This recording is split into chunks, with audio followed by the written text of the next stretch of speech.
There's something about abandoned asylums that sticks with you, even long after you've left. Maybe it's the silence that feels too heavy, the shadows that seem to move on their own, or the feeling that you're never really alone. Places like Briarwood Psychiatric Hospital, where the whispers never stop, or Greystone Asylum, where a cracked surgical mask hides a dark secret, aren't just buildings, they're stories waiting to be uncovered. At Glenbrook, patients disappeared without warning, leaving behind a ward frozen in time. And at Willow Creek, the locked basement holds something that should have stayed buried. These aren't just ghost stories. They're the kind of experiences you don't forget, no matter how much you try. These are the scariest abandoned asylum stories of all time. Story 1. The Shadow Patient. I never thought I'd step foot inside an abandoned asylum, but desperation has a way of making fools of us all. The rain had been coming down in sheets for hours, relentless and deafening, drowning out everything but the sound of my own heartbeat. My car sat useless on a narrow back road miles from the nearest gas station, its battery dead and its tires half buried in mud.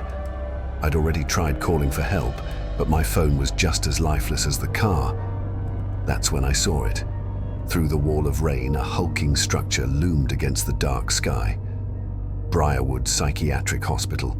The place had been abandoned for decades, its windows shattered and walls stained with moss and decay. I knew it wasn't safe, physically or otherwise, but the storm left me no choice. I grabbed my flashlight, pulled my coat tight against the rain, and made my way toward the building.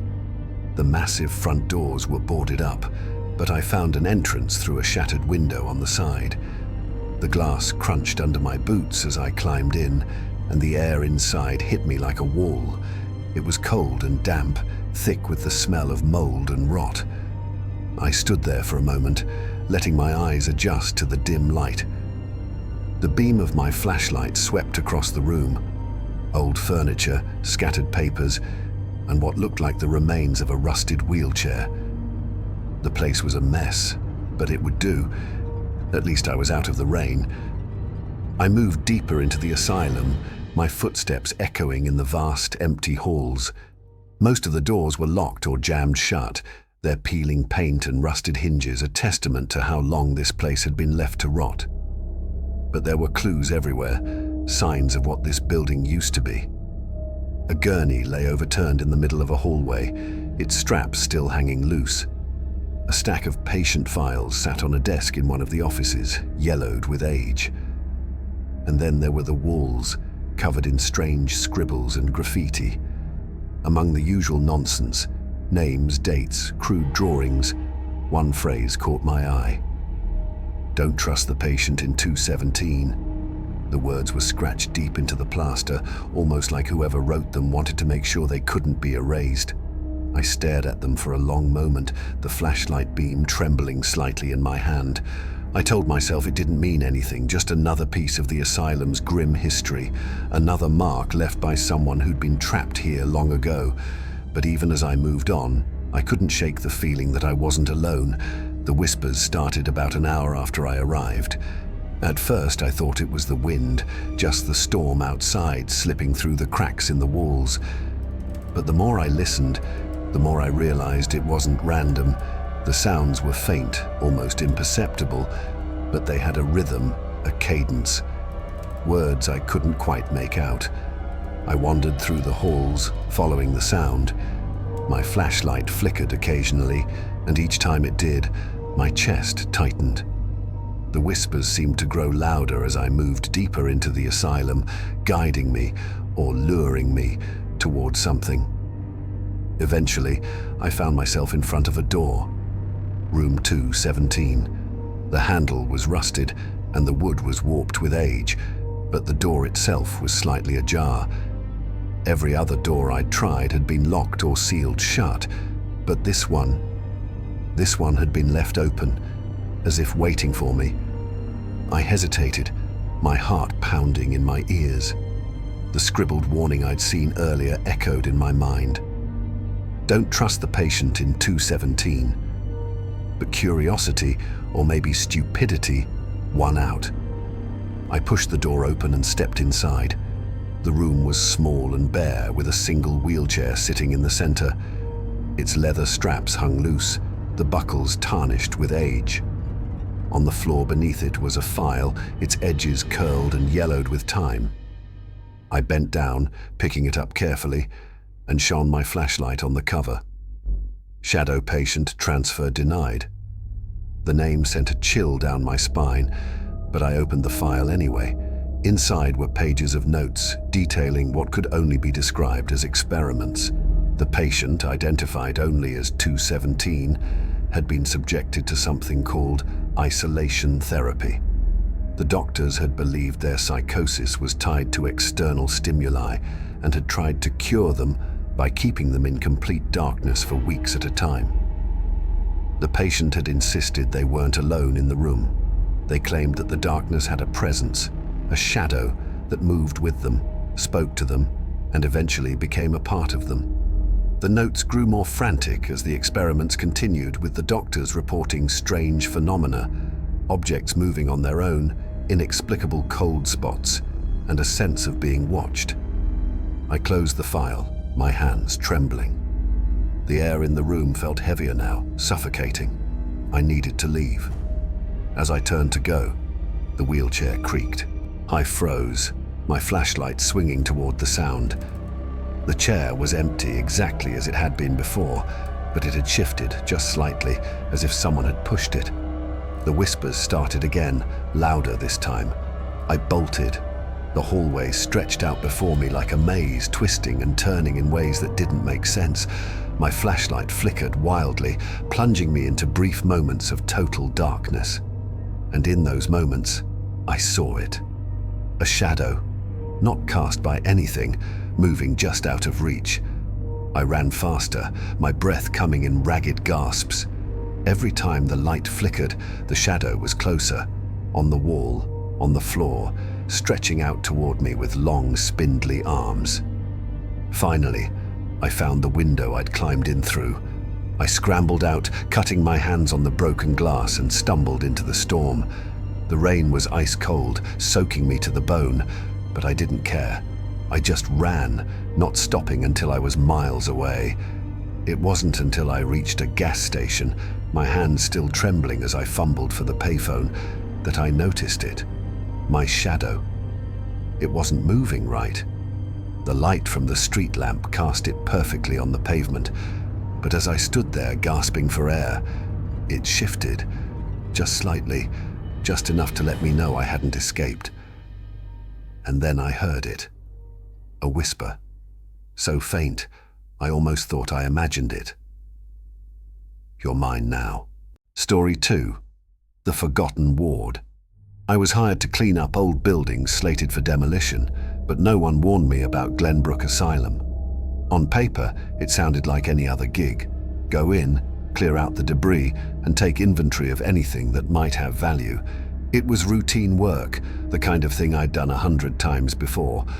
But Glenbrook wasn't like the other places. From the moment I set foot inside, I knew there was something wrong. The asylum stood on the edge of a dense forest, shrouded in mist that seemed to cling to the crumbling brick walls.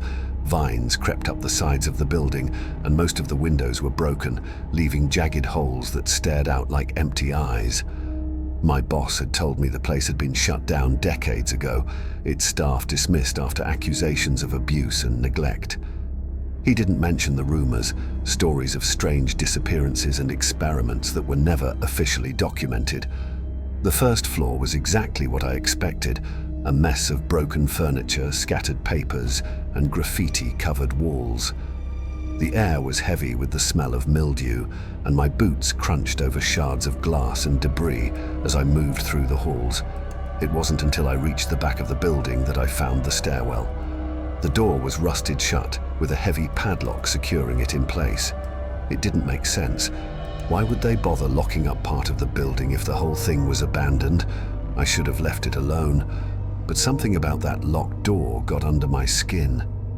It felt out of place, like it didn't belong there. Against my better judgment, I grabbed a crowbar from my truck and pried the padlock loose. The metal screeched in protest, the sound echoing down the empty hallway.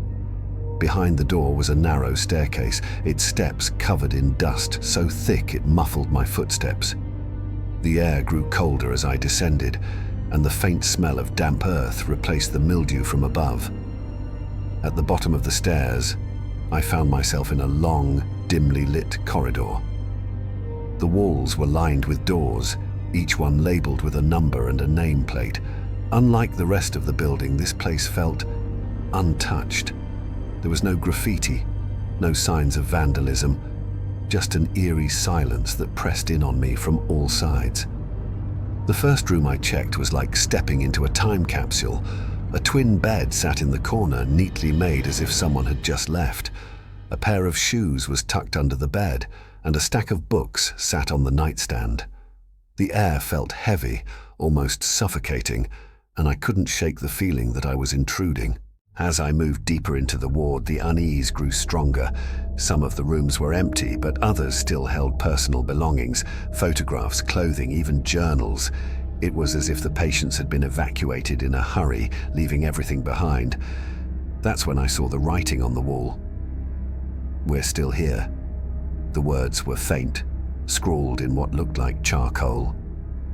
They appeared again and again as I walked through the halls, sometimes accompanied by other phrases.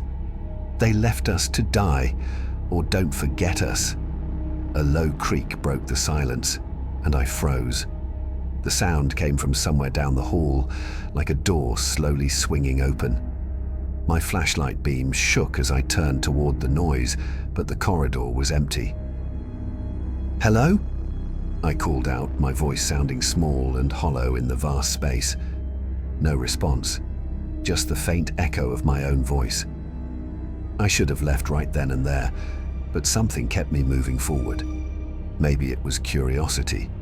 Maybe it was something else. Whatever the reason, I kept walking, my flashlight slicing through the darkness as I checked room after room. In one of them, I found a set of restraints bolted to a bed. The leather straps were cracked and brittle, but the buckles still gleamed faintly in the light. Dark stains marked the fabric, old and dry but unmistakable. My stomach churned as I stepped back, trying to push the image out of my mind. That's when the murmurs started. Faint at first, like distant voices carried on the wind. I turned toward the door, half expecting to see someone standing there, but the room was empty. The murmurs grew louder as I stepped into the hall, their cadence shifting and overlapping like a conversation just out of reach. I wasn't alone. The realization hit me like a punch to the gut. My breathing quickened, and I gripped the flashlight tighter, scanning the corridor for any sign of movement. For a moment, everything went still. And then I saw it. A figure, gaunt and pale, darted across the hallway, disappearing into one of the rooms. My heart leapt into my throat as I stumbled backward, nearly tripping over my own feet. "Who's there?" I shouted, my voice cracking. The only answer was the sound of a door slamming shut. Panic set in. I turned and ran back toward the stairwell, my flashlight beam bouncing wildly off the walls. When I reached the stairs, my heart sank. The door was shut. I yanked at the handle, but it wouldn't budge. It was as if the door had sealed itself shut, trapping me in the ward. My pulse thundered in my ears as I pounded on the door, shouting for help. The whispers grew louder, surrounding me on all sides. Shadows danced at the edges of my vision, slipping into doorways and peeking around corners. I turned in circles, my flashlight trembling in my hand, but no matter where I looked, I couldn't find the source of the voices. That's when I felt it, a cold breath on the back of my neck. I spun around, but there was nothing there. Just the empty hallway stretching out before me, the faint scrawls on the walls seeming to glow in the dim light. "We're still here." Desperation took over, and I began searching for another way out. Room after room, I checked for anything, a window, a vent, anything that could lead to freedom. Finally, I found a maintenance hatch in one of the storage rooms. The cover was rusted and heavy, but I managed to pry it open, revealing a narrow crawl space. I didn't think twice. I climbed in, dragging myself through the cramped tunnel as the whispers echoed behind me. When I emerged on the other side, I found myself in the basement of the main building. The air was stale, and the faint hum of the storm outside reached my ears. I stumbled toward the exit, barely able to stand as relief washed over me. But the relief didn't last. That night, as I sat in my apartment, trying to convince myself it had all been in my head, I noticed something on the wall. Faint, almost invisible in the dim light, were the words I thought I'd left behind. "We're still here." And in the quiet of my room, I heard them again, the whispers, faint but unmistakable. They had followed me home. Story 3. The Doctor's Mask. My friend said it would be fun, a weekend exploring abandoned places, a bit of urban exploration to kill time and add some excitement to our otherwise dull routines. I didn't think much of it when they picked Greystone Asylum. It was just another decrepit building, another stop on our list of creepy places to check out. But after what I saw there, I'll never set foot in another abandoned building again. We arrived just before sunset. The asylum stood like a massive corpse on the edge of town, its stone facade crumbling and overgrown with ivy. Every window was shattered, the glass long since replaced by darkness. As we stood outside, Nate read aloud from some article he'd found about the place. Built in 1921, Greystone Asylum was home to thousands of patients before its closure in 1984. Known for its unethical experiments and poor conditions, it earned the nickname Hell's Hospital. Legend has it that one of its doctors went mad continuing to perform surgeries long after the asylum shut down. "Nice choice," Sarah muttered, rolling her eyes. "Way to pick the most cliché haunted hospital ever." "Oh, come on," Nate said, grinning. "It'll be fun. And hey, maybe we'll meet the ghost of Dr. Franken Nutjob." I forced a laugh, but something about the building made my stomach churn. The air felt heavy, like it was holding its breath. I told myself it was just nerves. Nate had brought a crowbar, and it didn't take him long to pry open the side door. The hinges groaned as it swung inward, revealing a long, dark hallway. The smell hit us immediately, a mix of mildew, rust, and something faintly metallic. Inside, the air was colder, and every sound seemed amplified. Our footsteps echoed as we moved through the building, sweeping our flashlights over the decayed remnants of its past. Graffiti covered the walls, but beneath the spray paint, you could still see faded signs pointing to different wings. Ward A, Recreation Room, Operating Theatre. For the first hour or so, it was fun. We joked, took pictures, and dared each other to go into the creepiest rooms. The place was a mess of overturned furniture, broken glass, and scattered medical equipment. In one room, we found an old gurney, its straps still intact. In another, a cabinet full of dusty vials, their labels too faded to read. But then we found the operating room. It was on the second floor, at the end of a narrow hallway. The door was slightly ajar, and when Nate pushed it open, it let out a long, low creak. The room was large, with a single operating table in the center. Above it, a domed light hung precariously from the ceiling, its glass cracked but still intact. Metal trays lined the walls, some of them still holding surgical tools, rusted scalpels, clamps, and scissors that looked more like torture devices than medical instruments. "This is insane," Sarah said, shining her flashlight across the room. "Creepy as hell," Nate agreed, but he was grinning. He pulled out his phone and started snapping pictures. I stayed near the door, my flashlight trembling in my hand. The air in the room felt wrong, thicker, heavier. I couldn't explain it, but it was like stepping into a place that didn't want us there. "Hey," Sarah said suddenly, her voice tight. "Did you see that?" "See what?" Nate asked, looking up from his phone. She pointed to the observation window above the room. It was a small rectangular opening that overlooked the operating theatre. For a moment, I thought I saw something move, a shadow or maybe a reflection, but when I looked again, it was gone. "There's nothing there," Nate said, but even he sounded uneasy. We moved deeper into the room, our flashlights cutting through the thick darkness. That's when I saw it. The mask. It was sitting on one of the trays, its edges cracked and its white surface stained yellow with age. It was the kind of mask doctors wore during surgeries, with small holes for the eyes and straps to hold it in place. Something about it drew me in. Without thinking, I reached out and picked it up. The moment my fingers touched it, I felt a chill shoot through my body. It wasn't just cold, it was ice cold, like it had been sitting in a freezer. "What are you doing?" Sarah asked, her voice sharp. "I don't know," I said, my voice barely above a whisper. I couldn't tear my eyes away from the mask. There was something about it, something wrong. I held it up to the light, and for a brief moment, I thought I saw something move inside it, a shadow shifting just beneath the surface. "Put it down," Nate said, his grin gone. I dropped the mask onto the tray, and the sound it made echoed through the room like a gunshot. That's when we heard it, a faint clinking sound like metal tools being moved. Sarah's flashlight darted toward the sound, but there was nothing there. "Let's get out of here," she said, backing toward the door. Before we could leave, the observation window above caught my eye again. There was someone standing there. It was a man, or at least it looked like one. He was tall and thin, wearing what appeared to be a white coat.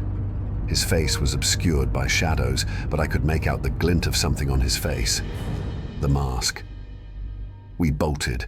The hallway seemed longer than it had before, stretching out endlessly as we ran.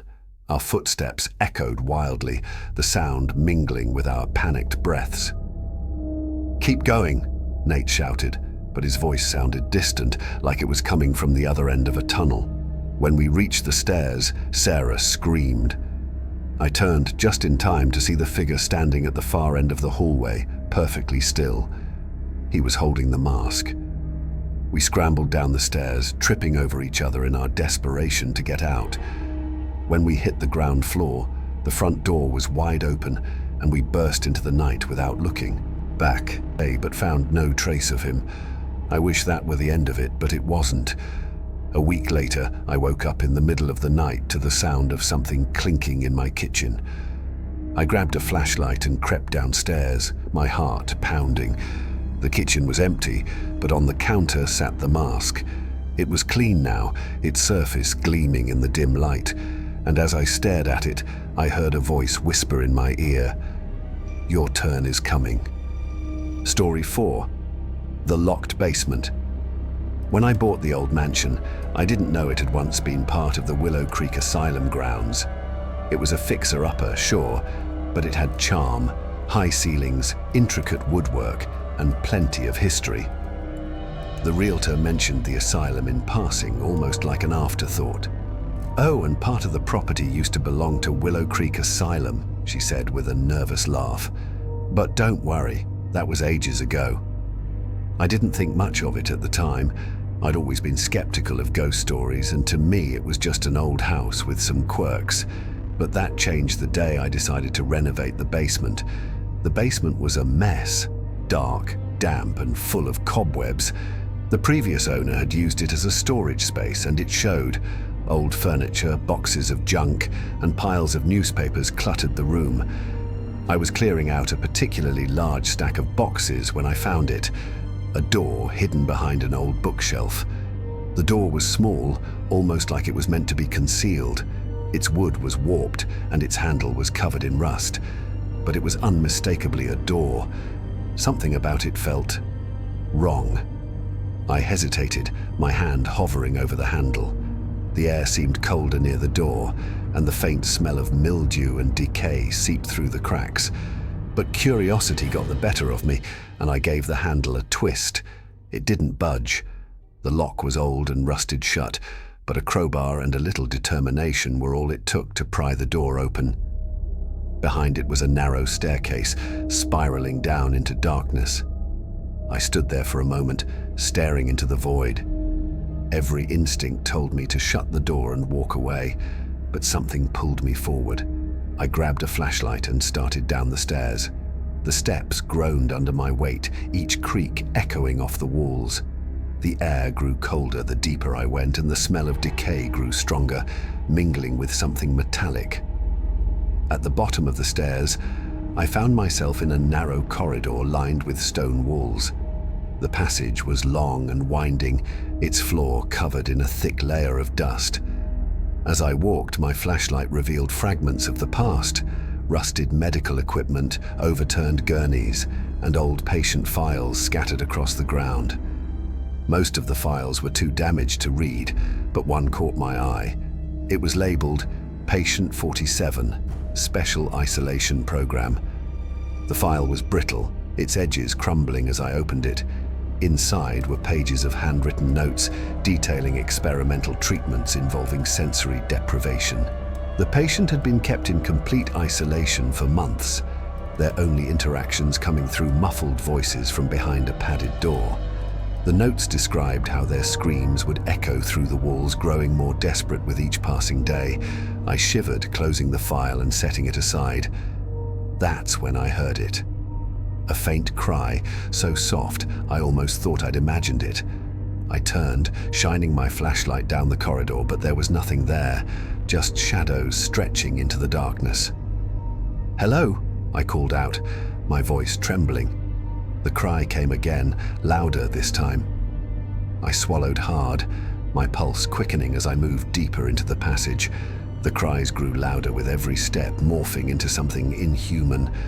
Half sobs, half screams that seemed to vibrate through the walls. The corridor ended at a heavy metal door. Its surface was scratched and dented, as if someone or something had tried desperately to get out. I hesitated, my hand resting on the handle. Every fiber of my being screamed at me to turn back, but something compelled me to open the door. Inside was a small, windowless room, a padded cell. The walls were lined with thick, quilted fabric, their surfaces scratched and torn.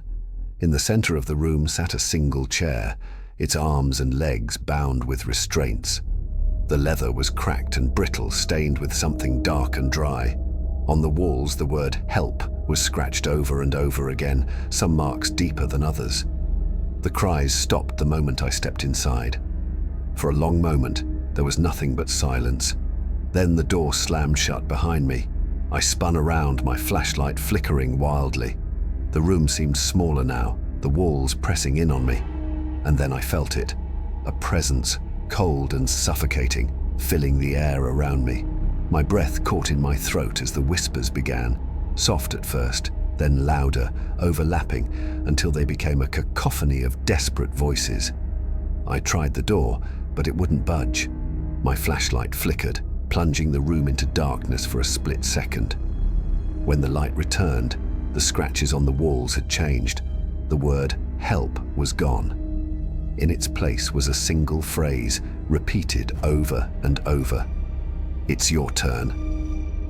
Panic surged through me as the whispers grew deafening, filling my ears until I thought my head would explode. Then, just as suddenly as it started, it stopped. The room was silent again, and the door creaked open. I didn't wait to question it. I bolted out of the cell, down the corridor and up the stairs, my heart pounding in my chest. When I reached the basement, I slammed the hidden door shut and piled everything I could find in front of it. I didn't sleep that night. The next morning, I tried to convince myself it had all been in my head. Stress, exhaustion, an overactive imagination, anything but the truth. But when I went downstairs, I found scratches on the inside of the basement walls. The word "help" was carved deep into the wood, over and over again, and in the silence, I could still hear the whispers. They hadn't stayed in the cell. They were here now. Story 5. The Unseen Ward. I've always been fascinated by history, the kind of history that doesn't make it into textbooks. That's how I ended up volunteering for a local historical society. Most of the time, it was boring, cataloguing old documents, giving tours of musty buildings, but then they sent me to the Ridgeway Asylum. The asylum was supposed to be demolished in a few months, and my job was to inventory anything of historical value before the wrecking crew arrived. It seemed simple enough, but Ridgeway had a reputation, one that made even the bravest locals avoid it. They said the place was cursed. It wasn't hard to see why. The asylum was massive, a looming structure of cracked brick and shattered windows that seemed to radiate despair. Vines crept up its sides, and the air around it felt still, like even the wind didn't want to go near it. Inside, the place was a disaster. Furniture was overturned, papers were scattered across the floor, and the smell of mildew hung thick in the air. My flashlight cut through the gloom, illuminating long hallways lined with doors. Most of the rooms were empty, just old beds and broken equipment. But then I found something strange.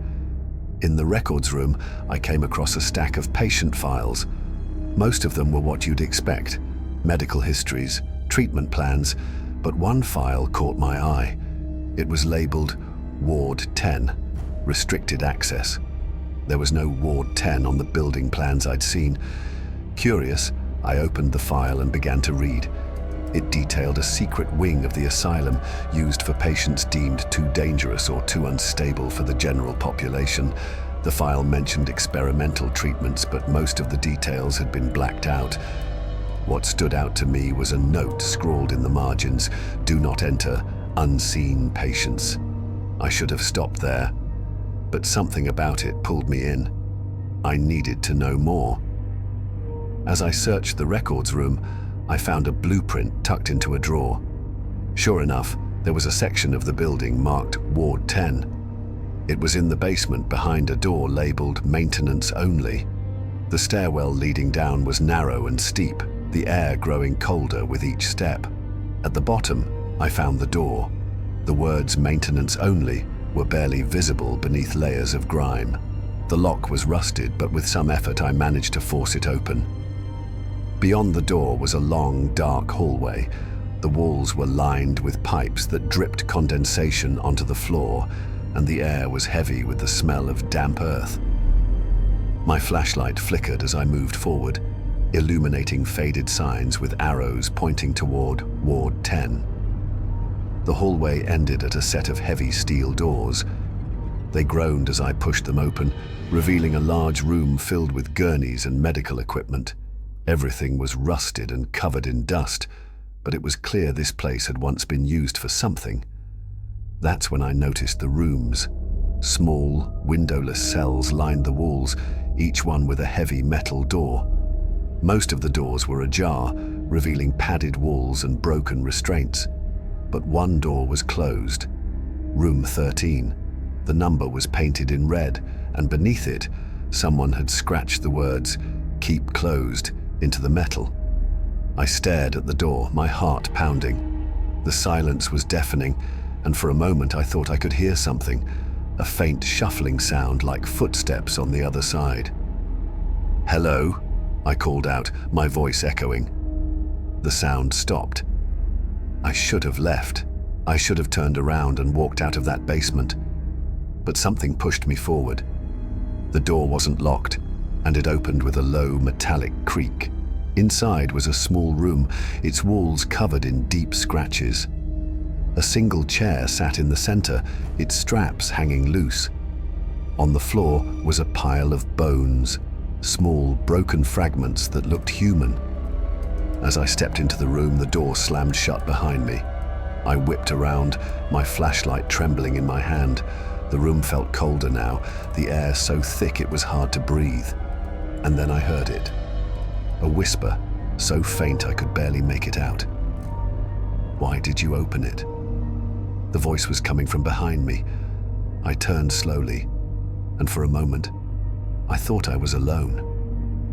But then my flashlight flickered, and I saw it. A figure, hunched and pale, crouching in the corner of the room. Its eyes were hollow, and its mouth hung open in a silent scream. It lunged. I don't remember much after that. I must have run, though I don't know how I got out. The next thing I knew, I was outside, gasping for air as the sun began to rise. I left the asylum that day, swearing never to return. But it didn't end there.